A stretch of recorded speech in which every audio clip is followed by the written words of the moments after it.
नमस्कार, इंसारे लाइव देख रहे हैं आप। देखिए, चर्चाएं हैं कि महागठबंधन में जब सीट शेयरिंग होगी तब दिक्कत होगी।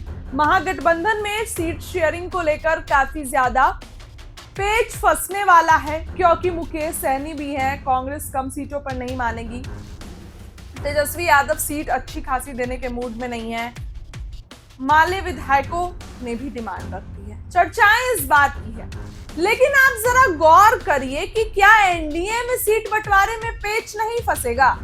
क्या एनडीए में काफी आसान तरीके से सीट बंटवारा हो जाएगा? ये सवाल खड़ा करता है। देखिए, इन सभी चीजों के लिए आप पहले पुराने आंकड़े पर चलिए। पुराने आंकड़े यानी पिछले विधानसभा 2020 के विधानसभा चुनाव के अगर आंकड़े को आप देखते हैं तो भाजपा 110 सीटों पर चुनाव लड़ी और जीती कितनी? तो 74 सीटें भाजपा जीती। जदयू 115 सीटों पर चुनाव लड़ी और जीती कितनी? तो 43 सीट। चिराग पासवान ने जो है कहीं ना कहीं जदयू को काफी डैमेज करने का काम किया था। इसके बाद हम यानी कि जितन राम मांझी की पार्टी पे आप आइए तो 7 सीटें जितन राम मांझी की पार्टी को मिली थी। जदयू ने अपने कोटे से दी थी और जीती कितनी जितन राम मांझी ने? तो 4 सीट। ठीक ठाक प्रदर्शन था। इसके बाद वीआईपी, उस समय मुकेश सहनी भी बीजेपी में ही थे और बीजेपी ने अपने कोटे से मुकेश सहनी को सीट दे दी थी। तो मुकेश सहनी को 11 सीटें मिली और मुकेश सहनी ने जीती कितनी? तो मात्र 4 सीट। दोबारा आंकड़े बताएं, बीजेपी को 110 सीट, जीती 74, जदयू को 115, जीती 43। इसके साथ जितन राम मांझी को 7 सीटें, जीती 4 सीटें, वीआईपी 11 और 4 सीटें वीआईपी ने जीत के लाई। लेकिन इस बार सिर्फ इतने लोग नहीं हैं। मुकेश सहनी भले ही महागठबंधन में चले गए हैं, लेकिन इसके अलावा अभी चिराग भी हैं, उपेंद्र कुशवाहा भी हैं और जितन राम मांझी भी हैं। ये सब लोग अभी बीजेपी में हैं। चर्चाएं हैं कि मुकेश सहनी को अगर सीटें नहीं मिलती अच्छी खासी तो मुकेश सहनी की घर वापसी हो जाएगी।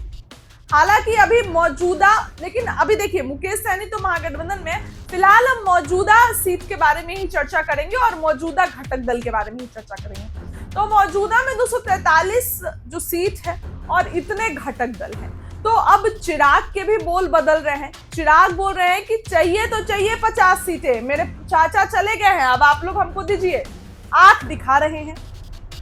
जितन राम मांझी पे अगर आप आते हैं तो जितन राम मांझी तो कब से 40 सीट बोल रहे हैं, लेकिन हमारे पास जो आंकड़े आए हैं, मीडिया रिपोर्ट से हमारे पास जो आंकड़े आए हैं, उसमें बीजेपी बहुत कम सीटों पर इन लोग को निपटाने वाली है।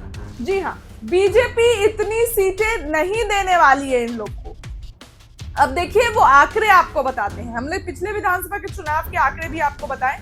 अगर इस विधानसभा चुनाव, अगर इस बार के हम आपको आंकड़े बताएं तो आप देखिए बीजेपी 100 सीटों पर चुनाव लड़ने वाली है अभी तक। जदयू 101 सीटों पर। जदयू को इस बार बीजेपी बड़े भाई की भूमिका में रखने वाली है। इस बार बीजेपी जदयू को कम सीटें नहीं देगी। इस बार जदयू को बीजेपी 101 सीटें देगी और बड़े भाई की भूमिका में रहेगी। हो सकता है कि बीजेपी खुद कम सीटों पर लड़े, लेकिन जदयू बड़े भाई की भूमिका में रहेगी। 101 सीटें। चिराग पासवान को 25 सीटें, जो आंकड़े अभी निकल कर आए हैं, हो सकता है कि बाद में आंकड़े चेंज हो जाए। चिराग पासवान को 25 सीटें। इसके बाद जितन राम मांझी की पार्टी को 10 सीटें, उपेंद्र कुशवाहा की पार्टी को 8 सीटें। दोबारा बता रहे हैं, बीजेपी 100, जदयू 101, एलजेपी 25, जितन राम मांझी की पार्टी 10 और उपेंद्र कुशवाहा 8। तो कुछ इस तरीके से सीटों का बंटवारा होना है। बीजेपी ने यह सोच के रखा है। लेकिन गौर फरमाइए, जदयू ने आंख दिखा दिया है कि हमको कम सीटें नहीं चाहिए और बीजेपी देगी भी नहीं। बीजेपी जदयू को 101 सीटें देगी।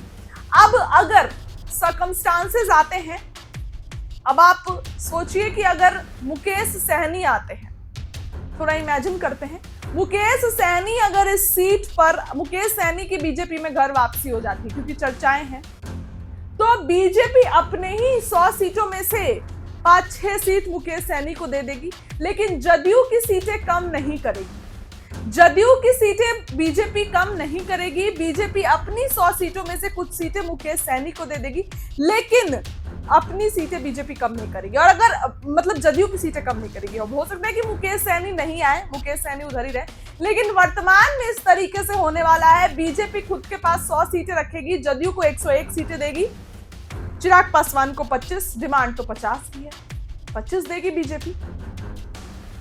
जीतन राम मांझी को जो है वो 10 सीटें इनफ उनके लिए बीजेपी देगी, और उपेंद्र कुशवाहा को 7 सीटें। अब हो सकता है कि अगर घटक दल नखरा करते हैं या बोलते हैं कि इतनी कम सीटें नहीं, तो बीजेपी अपने कोटे से कुछ सीटें दे दे। लेकिन अगर देखा जाए तो ओवरऑल आंकड़ा यही रहने वाला है, थोड़ा ऊपर नीचे हो सकता है, लेकिन ओवरऑल आंकड़ा यही रहेगा। हो सकता है कि बीजेपी की कुछ सीटें कम हो जाए, लेकिन जदयू को इस बार इतनी ही सीटें मिलेगी, जदयू इस बार इतनी ही सीटों पर चुनाव लड़ेगी, ये तय है।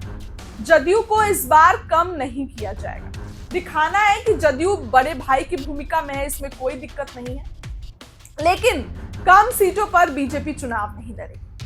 लोग ये चर्चाएं हैं कि महागठबंधन में पेच फंस रहा है, महागठबंधन में दिक्कत आ रही है, लेकिन दिक्कत तो अब एनडीए में भी आएगी, एनडीए में भी दरार आएगी, जिसके लोग पहले से ही सीटों के लिए बैटिंग कर रहे हैं, चाहे जीतन राम मांझी हो गए, चाहे चिराग पासवान हो गए, ये लोग पहले से ही सीटों के लिए बैटिंग कर रहे हैं। तो इन लोग में भी लाजमी सी बात है कि सीट बंटवारे में दिक्कत आएगी, सीट बंटवारे में इन लोग में भी बहुत पेच फंसने वाला है, इसमें कोई गुंजाइश, कोई दिक्कत नहीं है, सीट बंटवारे में पेच फंसेगा। कहा जा रहा है कि एनडीए में सब कुछ आराम से हो जाएगा, हो भी जाएगा, लेकिन बीजेपी इसी आंकड़े पर खेलेगी और यही फॉर्मूला रहेगा, क्योंकि बीजेपी इस बार जदयू को 101 सीटें देगी, लेकिन बीजेपी खुद 100 सीट लेगी, जो आंकड़े आए हैं। अगर चिराग मानते हैं 25 सीटों पे, ठीक है, तो 1-2 सीट ऊपर नीचे होगा। जीतन राम मांझी को 10 सीटें, जो कि 40 सीटों की डिमांड कर रहे हैं, उपेंद्र कुशवाहा को 7 सीट। अब ऐसे में सीट का बंटवारा होगा, मे बी मुकेश सैनी आते हैं तो उनको भी कुछ सीटें दे दी जाएगी, यानी कि बिहार विधानसभा चुनाव में इस तरीके से सीटों का बंटवारा होगा। जदयू बड़े भाई की भूमिका में रहेगी, जदयू ये नहीं चाहेगी कि सीटों का फॉर्मूला, सीटों उसके लिए कम हो, और बीजेपी करने भी नहीं जा रही है जदयू के लिए सीट कम, लेकिन बीजेपी 100 सीट, खुद 100 सीट पर चुनाव लड़ेगी बीजेपी। 101 जदयू को, इधर चिराग को दे देगी कुछ सीट 25, जीतन राम मांझी को 10 और उपेंद्र कुशवाहा को 8। इस तरीके से सीटों का बंटवारा बीजेपी में होना है, आंकड़े यही बताते हैं। अब हो सकता है कि आने वाले दिनों में कोई आ जाए, कोई निकल जाए, तो अलग बात है, लेकिन इस तरीके से ओवरऑल यही बंटवारा होगा। फिलहाल आपको क्या लगता है वो आप अपना कमेंट हमारे कमेंट सेक्शन में बताइए। बहुत बहुत